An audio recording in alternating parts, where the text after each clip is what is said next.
this. Okay, guys, welcome to another episode of the Funky Marketing Podcast. Me and today's guest have been talking to each other for already like 10-15 minutes. It's 7 a.m.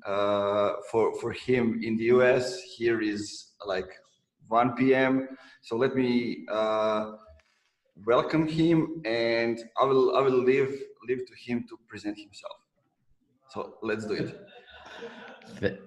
Thank you. I'm Jared Robin. I'm the co-founder of RevGenius, sales, marketing, and RevOps community of professionals. We're helping one another level up, learn, get new jobs, get promotions, etc. And really excited to be here. Yeah, thanks for doing this with me. So basically, when like 2 or 3 years ago, when I moved from my hometown to Novi Sad, I was part of the co-working community of Serbia. And when I showed up there, they told me like, oh, you're the guy creating communities, because I did it in my hometown. I created the community out of the IT people, which ended up as like being a co-working center, and now they are moving to startup center. I don't know, those kind of things. Then I moved to Novi Sad. There I started to get around marketers and business people and mix them with people who are more like artistic, just to get the best from both worlds.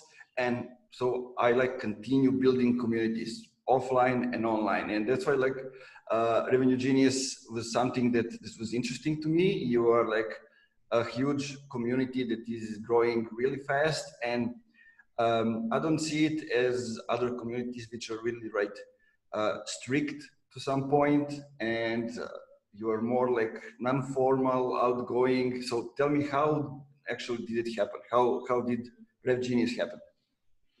Yeah, that's a great question, and it's so funny. My experience with sales and marketing communities probably started way before this year and way before RevGenius. And I remember 2013, my colleague and I, when we were at an early stage startup, we were figuring out all these hacks, how to hack to get more meetings and all of this, so to speak, at the time. When sales enablement and sales engagement technologies were super young or not even existent. And we're like, darn it, we wish we started something like Sales Hacker, because that was at the forefront, right? So fast forward to 2020, and we have COVID. I don't have a job, and the prospects are becoming difficult to get one. And I'm not the only one. There's a bunch of us. I met my partner, co-founder, Galen, through the webinar circuit. Essentially, there was tons of webinars, more than ever.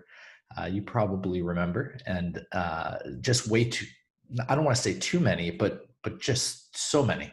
And they were coming from all angles. They were coming from communities. They were coming from individuals. They were coming from technology companies. They were coming from marketing agencies, etc.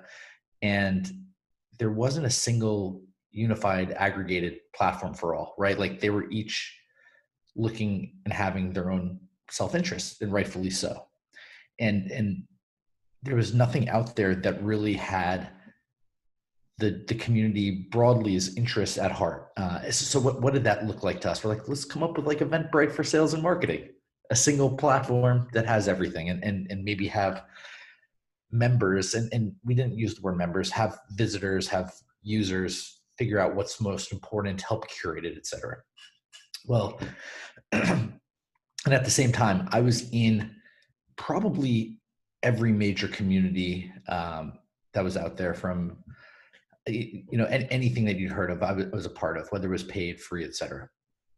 So I knew that space was there, and I didn't look at it like there was an opportunity there. In fact, I thought some of the quote unquote communities were doing a really good job, and that there might be an opportunity to take that model into other spaces, not sales and marketing and revenue, right? Like maybe creative, to your point, because there wasn't that there. And that's something that interests me and that I'd worked in the past. But anyway, long story short, we we're thinking about what it looked like. We had a Google Doc of all the events, right? And it certainly wasn't super aesthetically pleasing. And we built a network of, let's say, 38 sales professionals and revenue professionals on LinkedIn in a messaging group.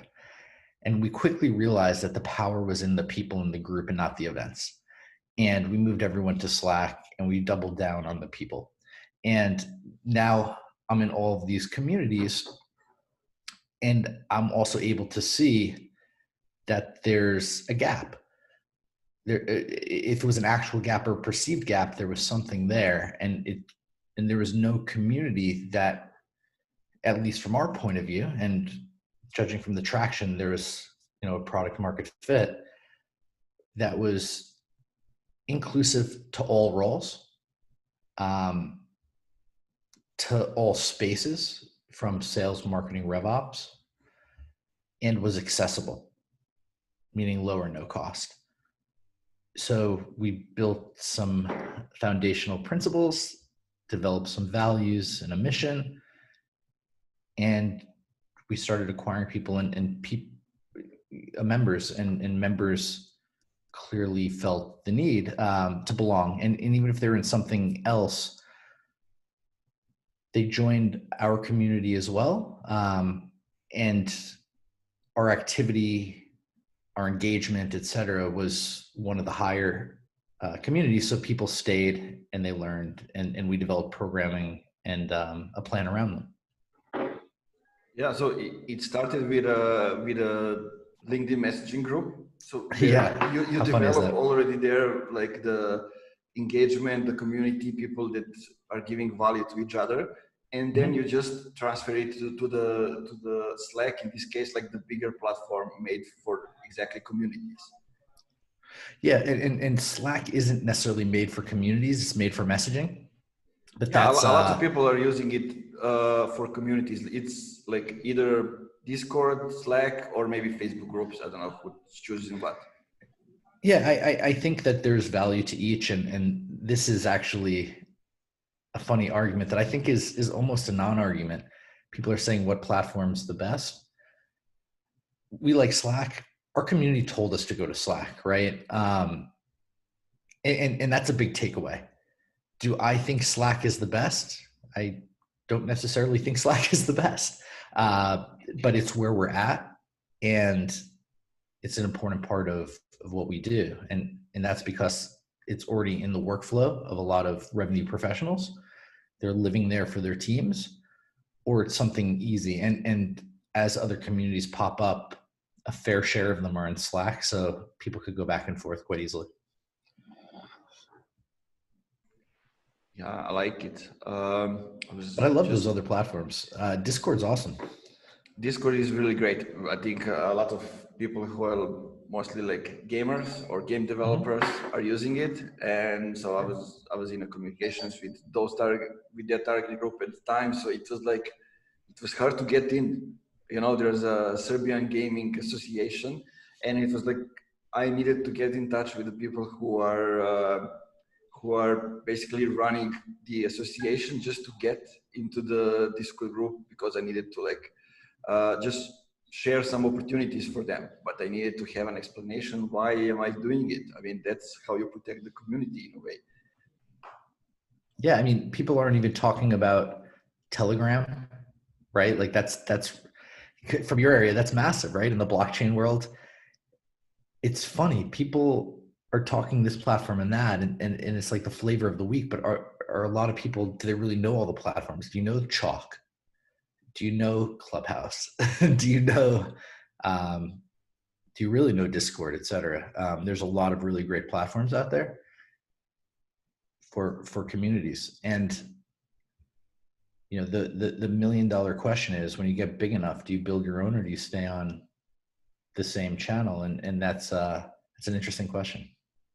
Yeah, that's really something that you need to think for a while to get the answer, and maybe you won't get even the right answer. So it can even break the community. So that's why it's that important. But tell me one thing: when you started with community and gathering people around,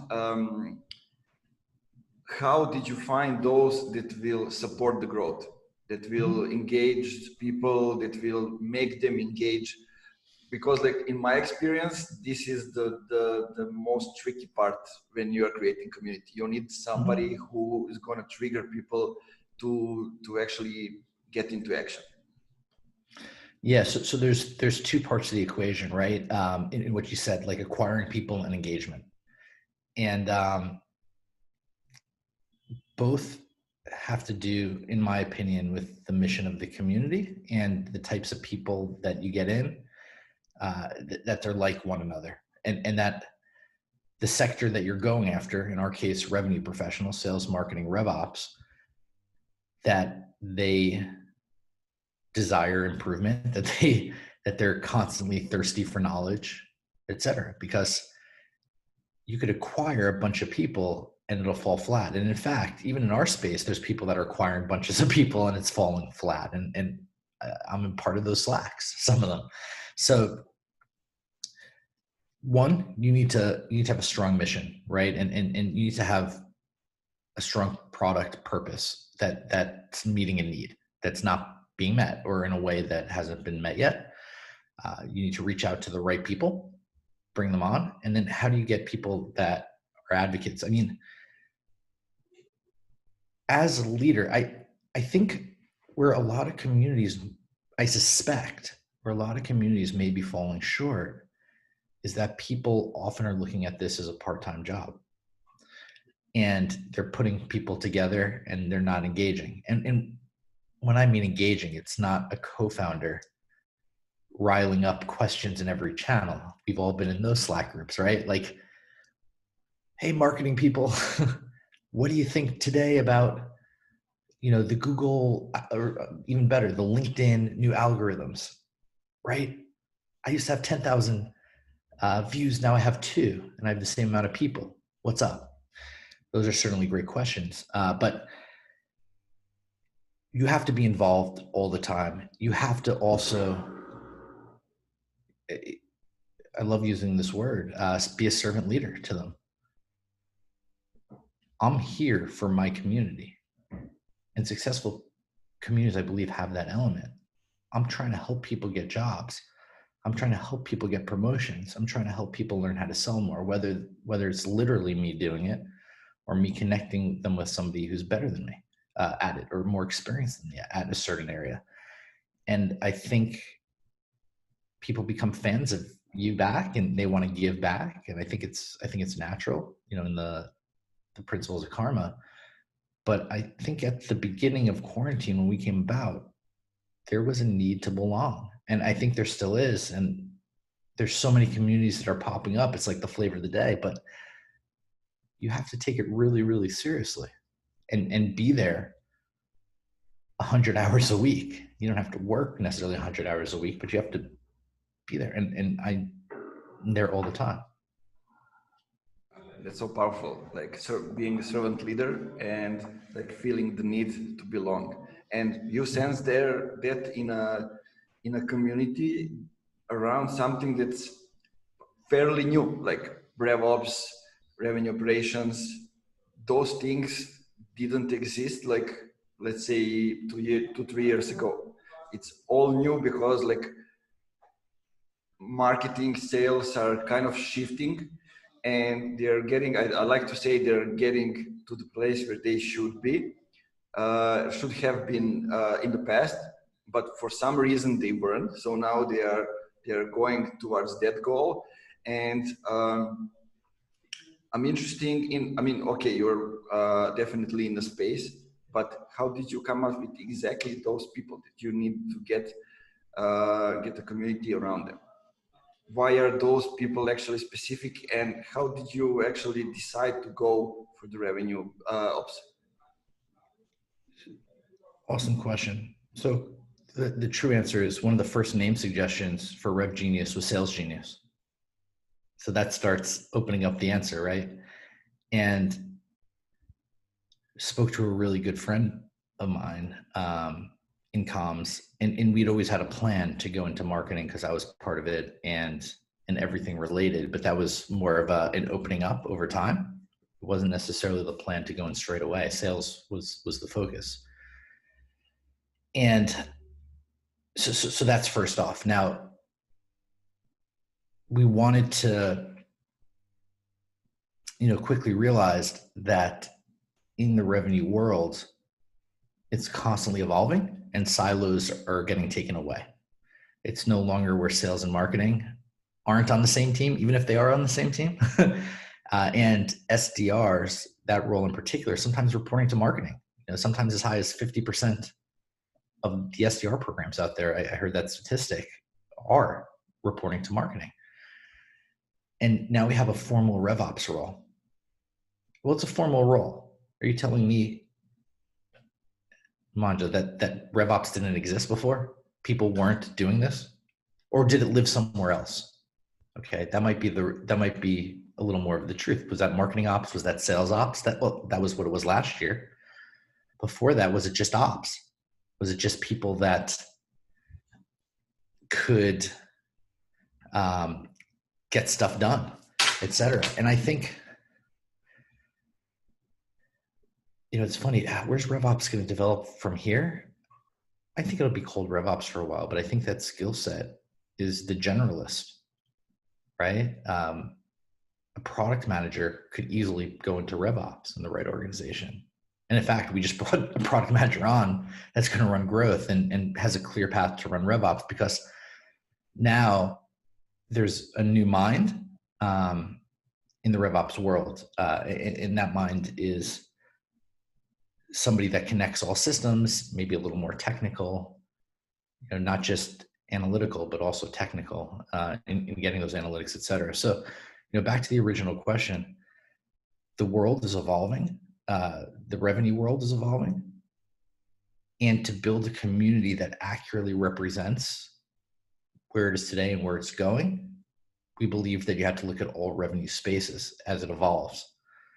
And we're very much for empowering the revenue leaders of tomorrow. And that's all aligned, right? Where the head of marketing becomes a chief revenue officer, or the head of ops becomes a chief revenue officer, and it's no longer a clear path for the head of sales. It's not anymore. You need to be operationally minded. And we've seen it in many organizations where the CMO becomes the CRO. There's a few examples in my mind where the head of ops becomes the CRO, where the salesperson just stays as the head of sales. But we're evolving so quickly. Automation is coming in so much. Will it replace roles? Maybe. There's huge arguments around it. But the point I'm trying to make is revenue professionals are becoming interchangeable. A salesperson wants to listen and learn skill sets of a marketing person now. Heck, they're reading copywriting books left and right. We see it. Ops people are learning how to sell more than ever. So why not embrace that instead of push against it? Yeah, that's perfectly said. Love it. And it's perfectly explained. Like, a lot of people doesn't understand where things are going, how they are changing, how fast are they evolving.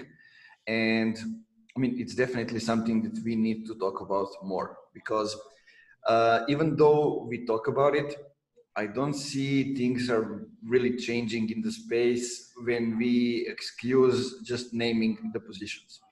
And it goes really slowly, it evolves slowly, and we need actually to have those kind of communities like RevGen and others to actually explain what the hell is going on. Because if, let's say, if you are the member of your community, then you can follow up how the things are going. You are talking with people, you can sense in a way, like, I'm more in the marketing and business development space, but I need to have at least, let's say, one client, which is a startup, so I can get in the dirt and I can see where things are going.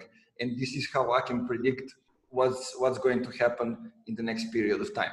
But if you are a member of community, it gets even easier because you have other people who are having experiences as well. You are maybe different experiences, but you can get help just by being a part of it and just by following what's going on, right? Am I right?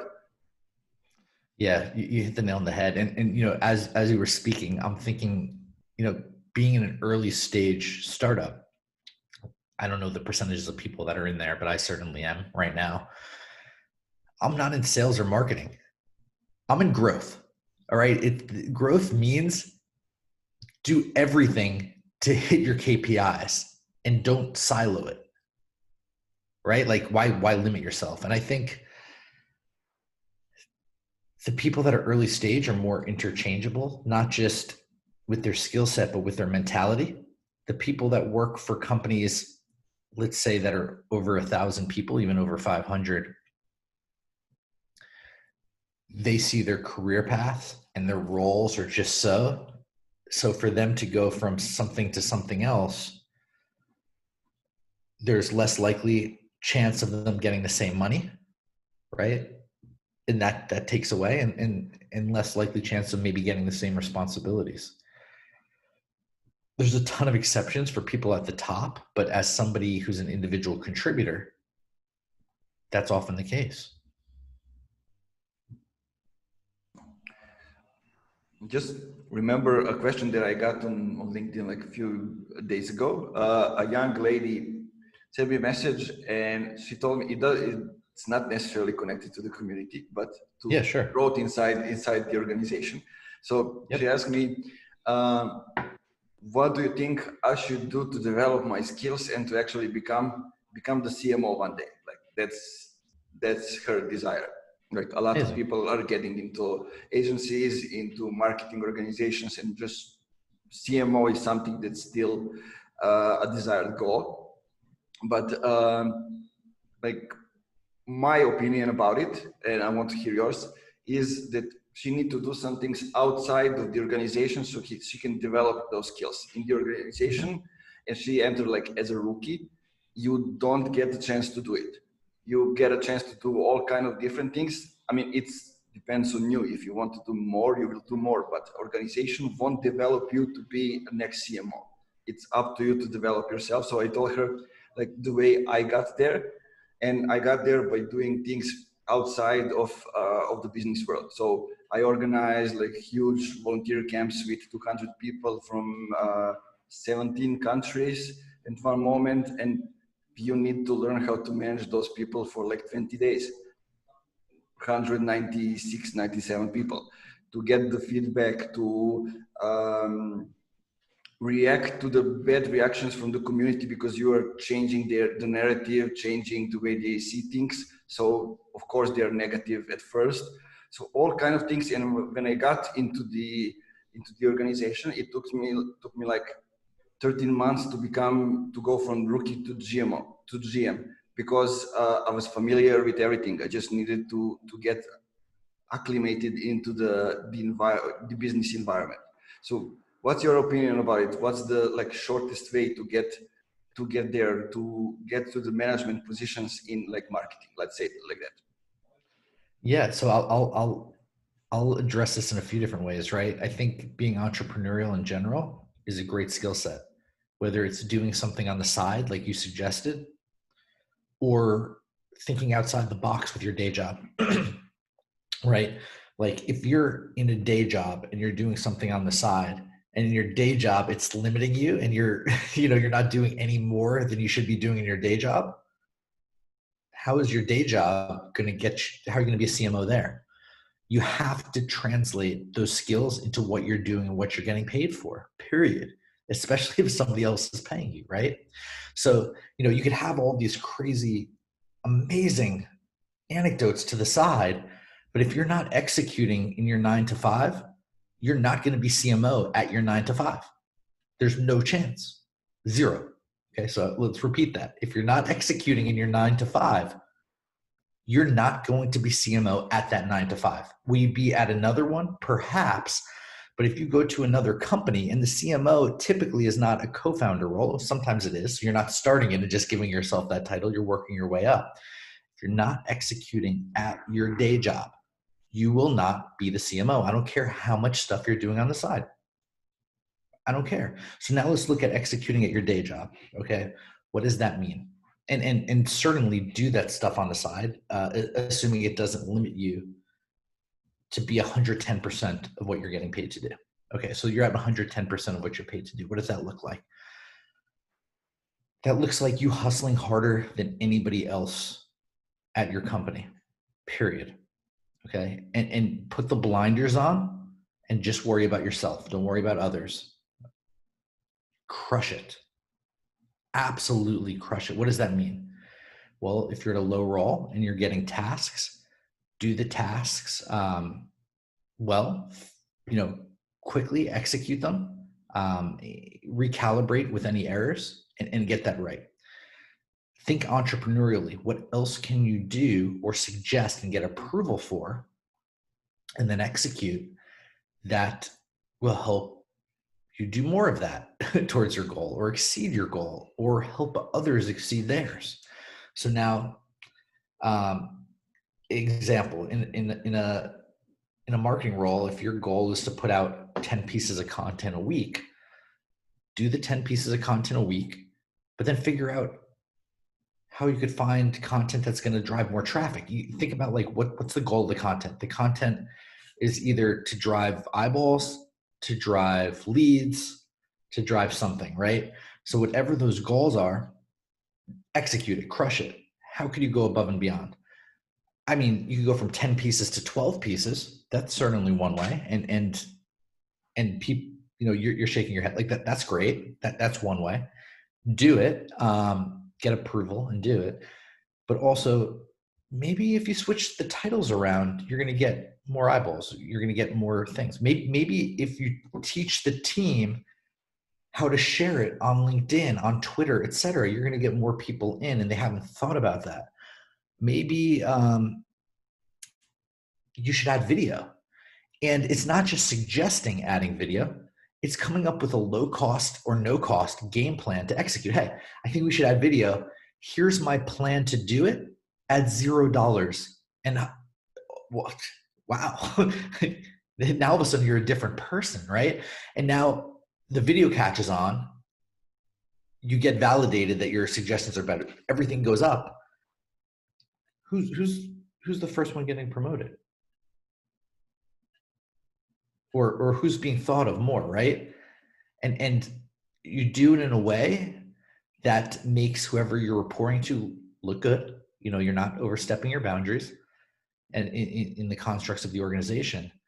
And then you're also playing the political game because they brought on an all-star and they'll be CMO first and they'll bring you up with them. And I truly think that. So again, the takeaway is, be entrepreneurial, but if you're not at 110% effort in your day job, it doesn't matter what you're doing outside. You're never going to be CMO of your day job. Perfectly said. I like when somebody else is saying the things that I can find myself in, instead of me being in the role when I'm saying it, because like I remember when I started, firstly, I was learning a lot and watching videos, and I had to get like another job so I can survive while my payment goes up. And while I was reading a lot of stuff, watching videos, sometimes even doing those two at the same time and doing the job, so I was sharing everything. Sharing with people, I was lifting up people, so the owners recognized that. And then like when I was in charge of the biggest clients, so I need to set up some kind of a goal for myself because they were just like owners above me. So I said, okay, I'm a GM and I'm in charge of the few biggest clients. So I need to set up some kind of goal, and basically it was the SEO in most part. So, okay, how do I get at least 5 relevant people to the website, new people a day? So I implement this. Okay, it works for like 5 days. I implement that, it works for like 2 weeks. And when it stops working, then I need to find a different way to get relevant people over there. So I learned tons of things. It's not something that I recommend for everybody to do because you gotta be crazy to work like that. But I knew what I wanted, and I knew that I wanted sooner than later. So I invested additional time and everything. I mean, I was always entrepreneurial. Not many people are like us, but this is the way to get up. And also, like, I think the main point when the owners realized that I'm the man for the job is when I needed to take vacation to organize the summer camp. At the time, I told them I won't take like the full vacation. I will just take half an hour, half of the working hours, because I have some things that I need to get done in specific period of time.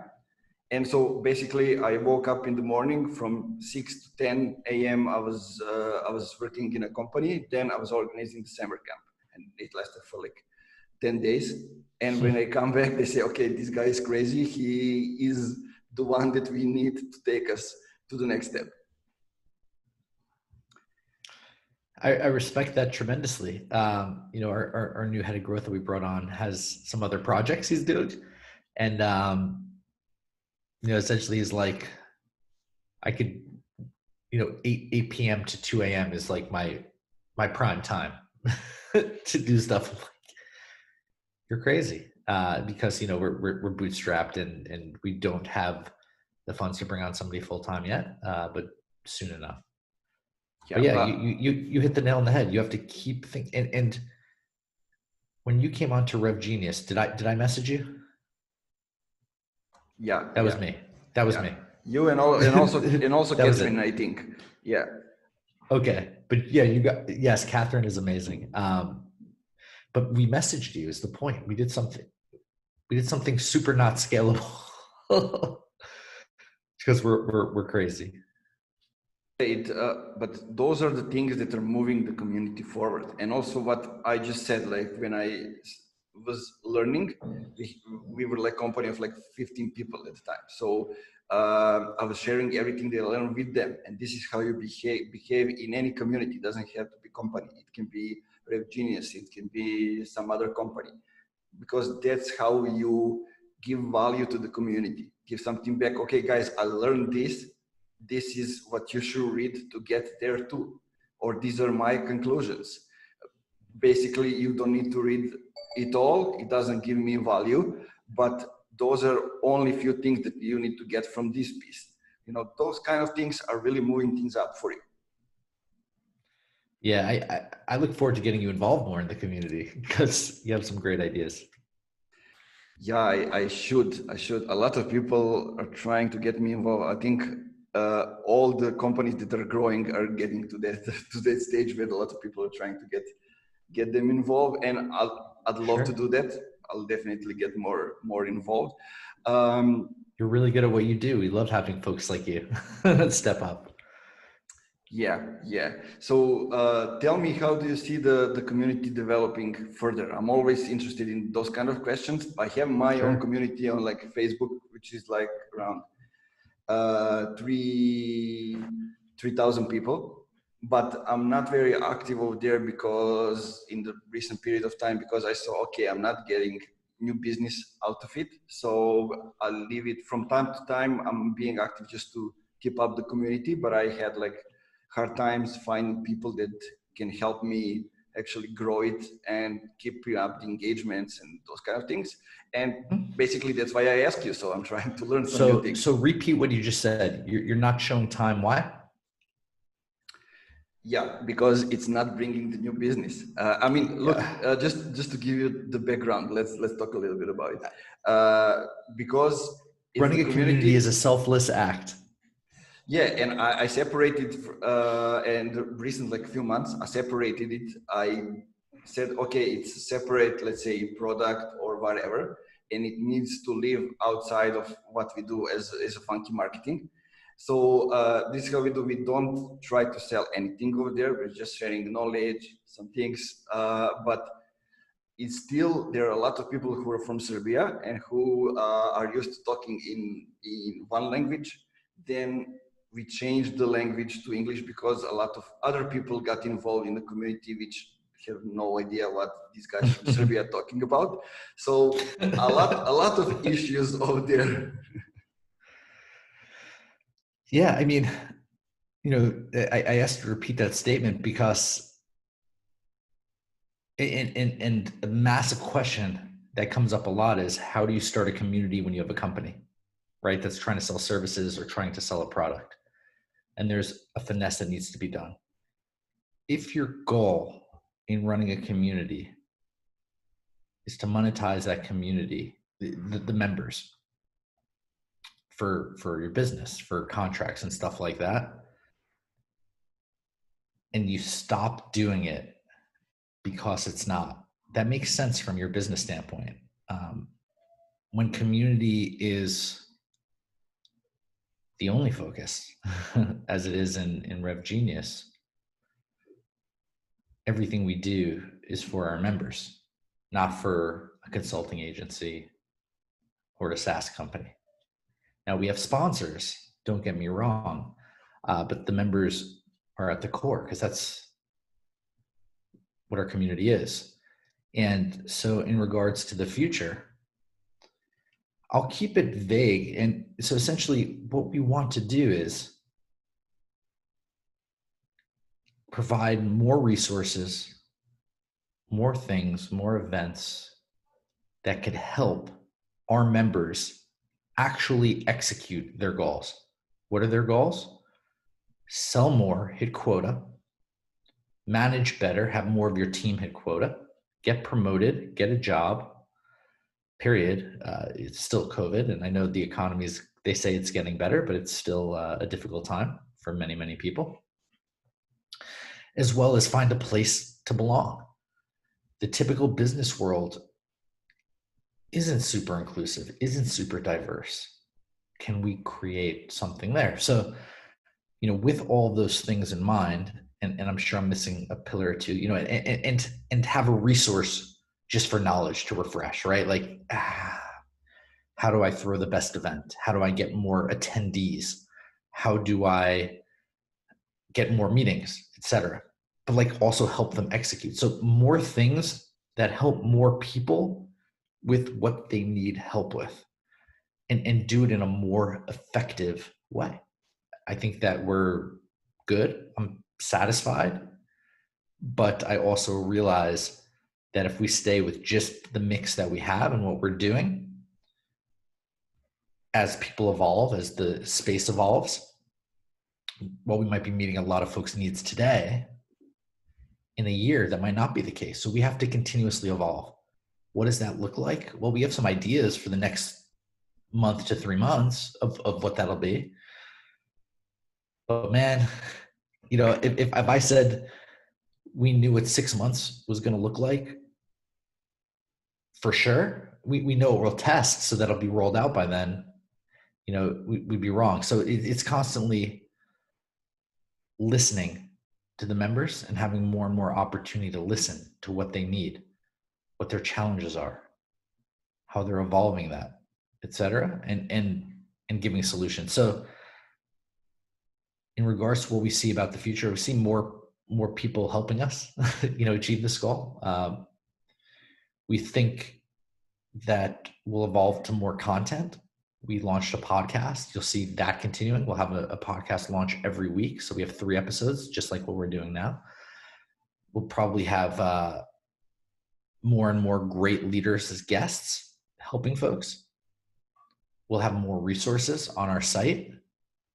And maybe we'll even have, we'll figure out some new programs to offer our members as well. I know that wasn't super specific, but like the bottom line is we need to be a resource to help everybody with their business or their personal objectives. Yeah, I have specific questions. We'll get to that. Yep. So basically what you're saying is you invest in the community, a community decides where you're going next, right? To a large extent, like we have to have, they're a stakeholder. they're the number one stakeholder in where we're going. Now, we we might give guardrails and stuff like that based on resources, based on, some criteria, but they're the number one stakeholder always. Yeah, so specific questions that I have is, what are some actions that you can do, some specific tactics that you can do to actually maybe grow community outside and grow the community from the inside? So I got the idea from like the post that you did yesterday. So I think that can be a good starting point to get into that. So you're talking about the post where we had a contest. Yeah. I think contests are really good things to actually engage the community and grow things around it. So let's look at that. Think about unique ways to engage LinkedIn, but let's also look at the fact that we haven't really officially turned on search engine optimization.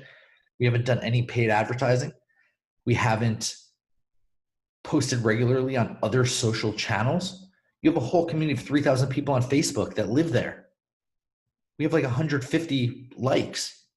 That's a huge opportunity, right? Like, do we want a group? Probably not. We don't want them to live in a couple places, but also, why are we not partnering with you and your community? You said you're not getting, we have different objectives with that. So that might be interesting. We could discuss offline that, but more partnership opportunities in general, more, just maturing. Like there's 17 traction channels. Remember that book Traction? Like, we've probably done 3 or less. We could grow in all those ways. So then, so that's the first thing, right? And thinking outside the box with how to gauge in already networks that we're in. I think that there's probably a ceiling. If we're just acquiring people from LinkedIn, we could maybe grow 3x, maybe 5 if we're really, 10 if we're really, really good, right? But like, there's a ceiling. Like, LinkedIn has millions and millions of people. Do you honestly think more than 100,000 revenue professionals are active? And let's define active as post twice a month. Do you honestly think that? Of course not. I don't.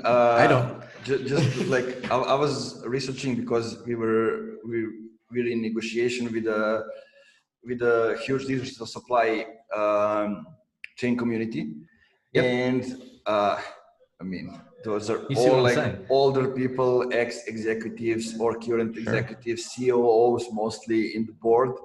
And you can be the ex-CEO of IBM, but if you don't have a picture on your LinkedIn, you are not active, you are not a valid person over there that can help us grow in a way. And a lot of people are not actually posting, they are just existing over there. So they can not help us in the way. We need people who are really active, right? It's the same thing with you. So those are the first movers, right? The easiest ones. What about the person that hits quota? They're already making their numbers. What about the relationship salesperson? They don't need anything else. LinkedIn is extra time. The people that are starting businesses, the people that are in technology, starting territories, and you see people that were once active fade even, right? Like when they start a new job and stuff, you see it all the time, and that's fine. Does that mean these other people don't have needs in the community? I think there's more people that could come in than what you see on LinkedIn, is the point. Do I think if there's 6 million sales professionals or whatever, I saw, I think outreach threw that number around, and there's some truth to that, that 6 million are worthwhile people, that 600,000 are, probably not. With that said, if I think 20 to 50,000 could be from LinkedIn, I do think that there's more than that living in Facebook, Googling stuff that don't know of anything, that live in Reddit even, and you're using Reddit, using Quora to answer questions. And because of that point, it was important for us to expand into more of a media company, right? And media company meaning content, whether it's podcasts, digital magazine, whatever else comes in the future from us, because people are out there searching for this. And sometimes that's a different person than is always active. And sometimes it's a person that could easily become that. So we're figuring out where to find them, and they're not on LinkedIn. And I think that they're going to certain digital properties, maybe outside of revenue, on a day-to-day basis. That might be ESPN.com, right? For sports. That might be Hype Beast for streetwear. That might be Reddit Core, et cetera. So let's figure out how to create a brand that gives the revenue community that's hot and active exactly what they need, but also is open and approachable for somebody that might typically not gravitate towards that. And that's a big part of brand, if that makes sense. Makes perfect sense. I think that's moving in the right direction. And I like how we got the structure of the episode, just starting from what the community is, how to gather members, how to get them active, and what is the overall like bigger narrative that we need to get in, so we can get out of one platform, include people from other platforms, from other industries. I mean, LinkedIn is mostly like B2B, but there is also like B2C people. There are also some other people which doesn't have anything when it comes to business on LinkedIn. So they are present in different channels, like and like we said, Discord, when like people from gaming industries are okay, they're on LinkedIn too, but creating a brand will actually get those people to come to you. You don't need to go and promote the community around. When you create the brand, and you started a good way. I mean, I just want to say that, so you are not the one saying it. And you started the podcast, the articles, which are all based around people from the community. So they are those that are sharing knowledge. You are promoting them as people, also not only as experts and as people that have something to say, but also as common people. Like this is, I don't know, Marco or Nick. He is like, let's say Nick Bennett, our friend. He was a good guest. Perfect example. He was the member spotlight yesterday. Yeah, he's like a film marketer, okay, but he's also a guy that likes sports. He's a guy that has some other skills which he involved in what he does, and this is what make him better. And he's bringing all that into the community. And if you come join the community, you will find other people who are just like Nick. And you're not saying that, just the article is saying that for you. Yeah, and everybody's approachable, right? So these quote unquote influencers, well, they got there for a reason. They're good at branding themselves, and they're good at having something worthwhile to say that helps others, right? Nick is exceptional. He was member spotlight. He's also co-hosting with Ashley the marketing lane for our revenue podcast, and super active. And yeah, we're all people. We're friends. We're here to help each other, and that's big. And then from a marketing standpoint, from a visual standpoint, we want to be more approachable, cooler than the typical, some staler business to business branding of yesteryear, right? Although some of it is still around. Yeah. Love it. Okay, so we are near the end. So I have always these questions at the end that I want to ask people, and it is there something that I didn't ask, or something that you wanted to share, or something that you think that we need to discuss in this episode that I didn't think of? So let's get into that if you have something to say. So first off, where'd you get the name Funky Marketing? That's the cool one. That's the cool one. Basically, while I was younger, I was playing basketball for like 7 years old. My father was a coach, and we all listened to the old school hip hop. So when there comes like the Gangstars and the whole like movement, when hip hop got into funk and all those kind of things, and then way back, like my father was also somebody that got a good taste in music. So he was listening to Motown, to those kind of music, and basically a mixture of that got into the basketball, because like outside of the court he was playing basketball. It was Grant Hill, other people, players from the 90s, and outside of the court it was hip hop, because that was something that basketball players were doing. Allen Iverson was like wearing those kind of pants and everything, and we were like both following all those things. But not only that, it was like I came up a long time ago about keep it funky. I heard it somewhere probably, but for Sure. me it meant to always do something a little bit different with a slice of funk, and also to keep being on the right track and doing the right things.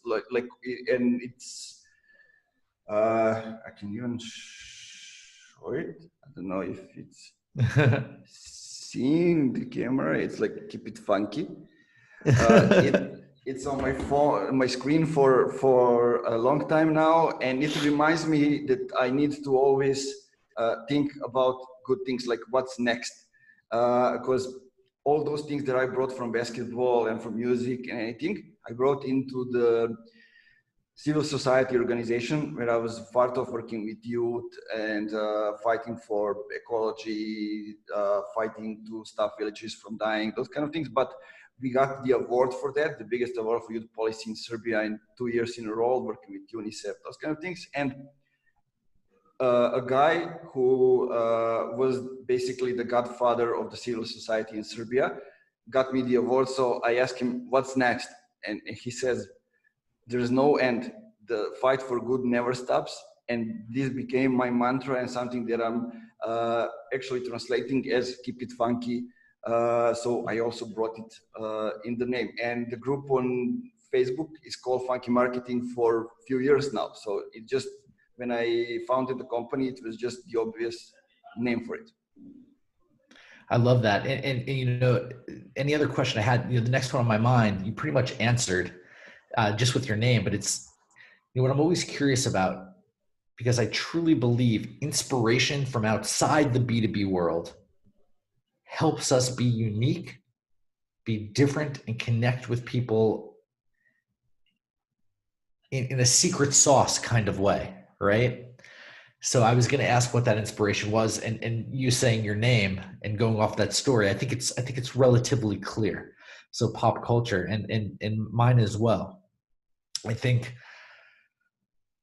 I realize I'm a creative at heart halfway through. I think we all are. It's just a matter of if we embrace it, know how to embrace it or not, or care to embrace it, right?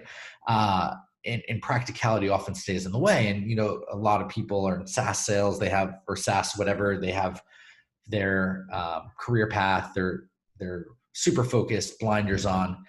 And oftentimes, you know, that inspiration doesn't come through, and you know, they suppress it, right? And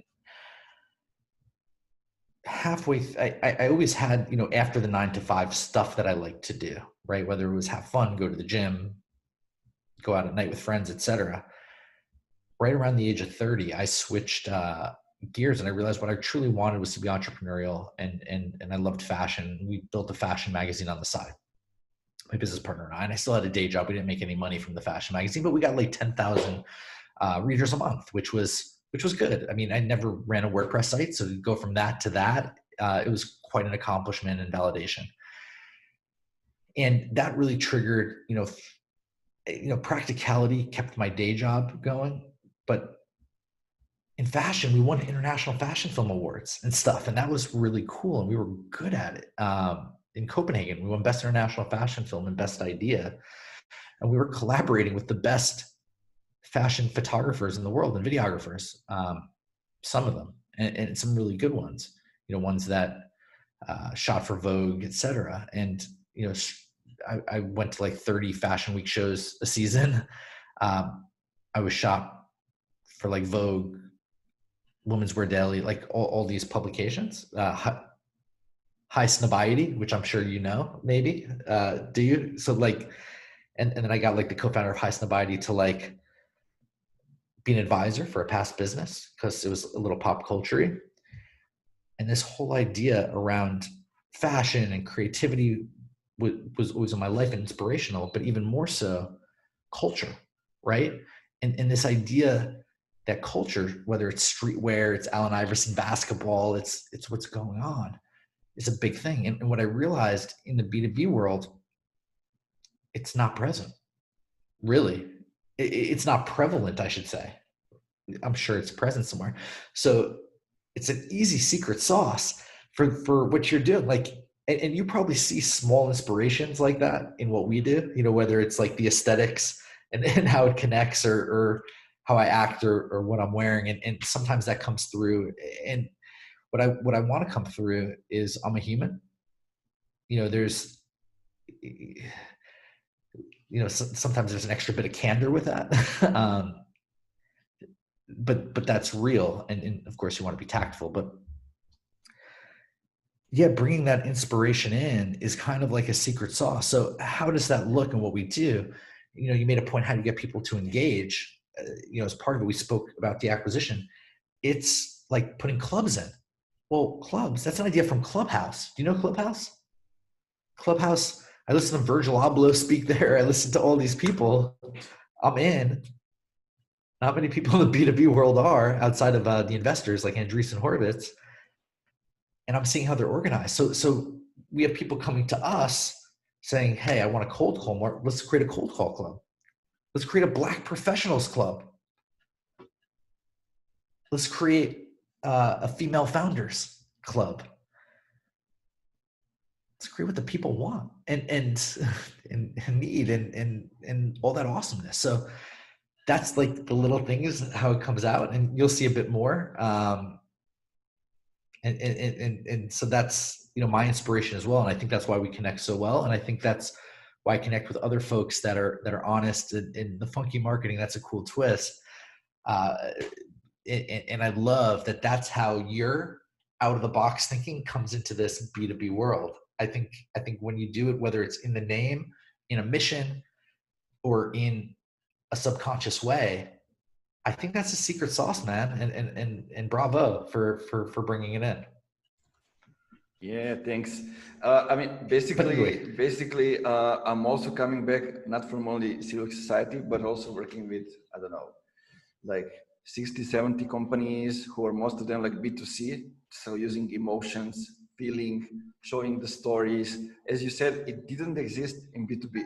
Maybe, of course, there are a few exceptions, but it started to change a little bit. And I think now we are like riding that wave that is going to change that gray area of B2B. People thought that B2B is like something that's mystical, gray, that they are targeting companies. When I ask people like, who is your target group, they say it's this company. It's not a company. There are people inside the company. You need specific person over there. That's why like LinkedIn is good, because you can know what's that person's name, surname, and all the other things. And basically people need, that's my conclusion, people need to relax a little bit and simplify things. Bring in music, show your personality, show the way you smile, all those kind of things, because they will appreciate it. Everybody, because this is not approach that a lot of people are having. And also like being kind. That's the ultimate thing. I'm now sounding like Gary Vee, but he's right when it comes to kindness. Oh man, that's a whole nother conversation, a whole nother podcast, but not just kindness, empathy.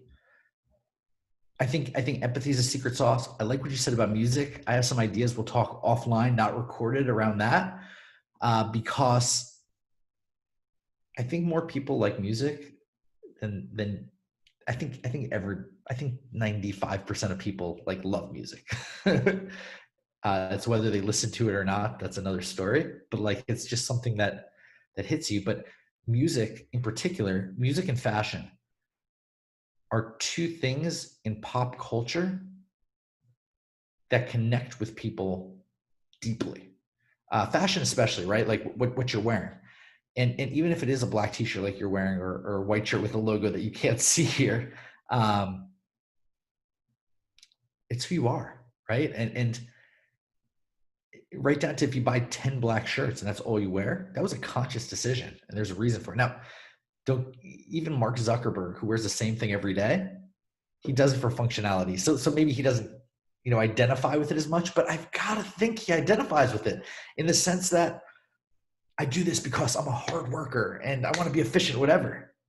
So I think there's a lot of deep levels with what you put on your body like that. And I think if you could connect that, I think it's interesting. Like why isn't Nike advertising on LinkedIn? I think the true answer is because LinkedIn advertising is too expensive. If it was the same price as Facebook, Instagram, do you think Nike wouldn't advertise on LinkedIn? Mr. Funky Marketing? I think they would.